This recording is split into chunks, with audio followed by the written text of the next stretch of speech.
Oh, naluto na po ko. Oh, itlog nga. Lami, kaayo. Naman kaingon ka. Wow.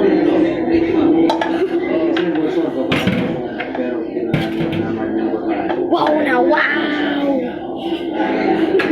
Oh, no, wow talaga. Ano ka na siya? Tiro dings. Umaga na mga idol, wala pa tayo tulog. Ang dali na. Ito, may diri. Nabalihon. Huwag na, pagod na. Napagod na. Nawa lagi. Nawa. Nawa. Pagod na pud. Ayan na. Huwag na, pagod na.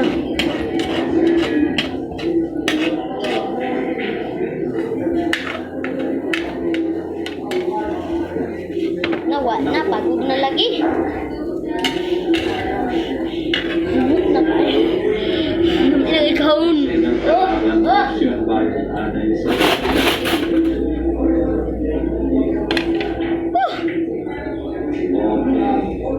May na ikaw, no?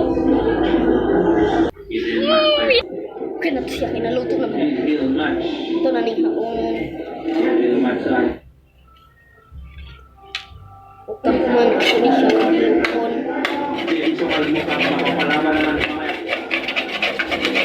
Sinip ko siya, guys.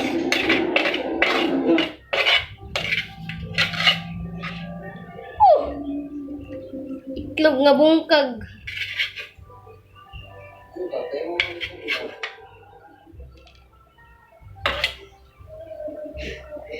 Ibungkag, lagi daw na ako. Jadi baba.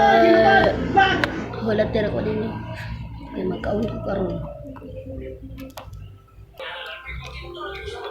Ah! Parata, oy! Okay na rin. Na may crispy yan. Videoan pag kita niya. No. No. Nalalaw ko. Mura man ang mantika na yung kuhan. Oh, sobra kayo na. Bibigyan ako ng 20,000 sa maswerte maglalaro ng mga travels namin sa iba't ibang lugar sa Pilipinas. Gaya na lang ng kada biyahe namin na malaki ang nagagastos, renta sa bahay na tinitirhan, bills, at marami pang iba.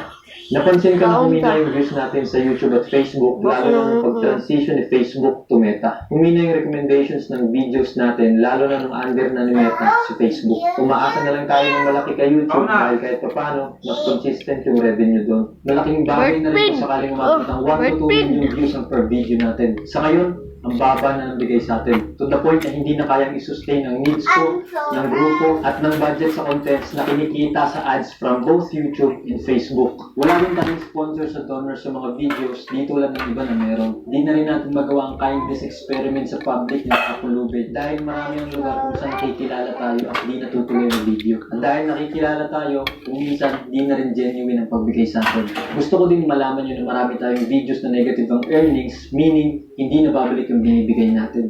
Marami rin videos na lumalampas na nagagastos natin sa actual budget dahil nakikita natin na kailangan pang dagdagan o minsan expectation versus reality. Napaka-sensitive ng topic na to, lalo't maaaring may mga masapul dito, depende sa kung paano nyo to iintindihin. Gusto ko lang din na paano. Alam naman natin yung epekto ng online sugal. Gaya dati, nung nauso yung online sabong, maraming nalulong. Mas lumala nga ngayon dahil lahat ay pwede nang tumaya, ultimo mga bata. Maraming nagkandaw tang utang at maaaring may mga relasyon ding nasira o pamilya dahil dyan. Alam kong marami dyan ng mga nalulong at nahihiya lang mag-share. Di ko rin gusto na marami nga akong pera, pero may guilt ka naman. At oo, nasa tao lang din naman kung ma-addict silang maglaro.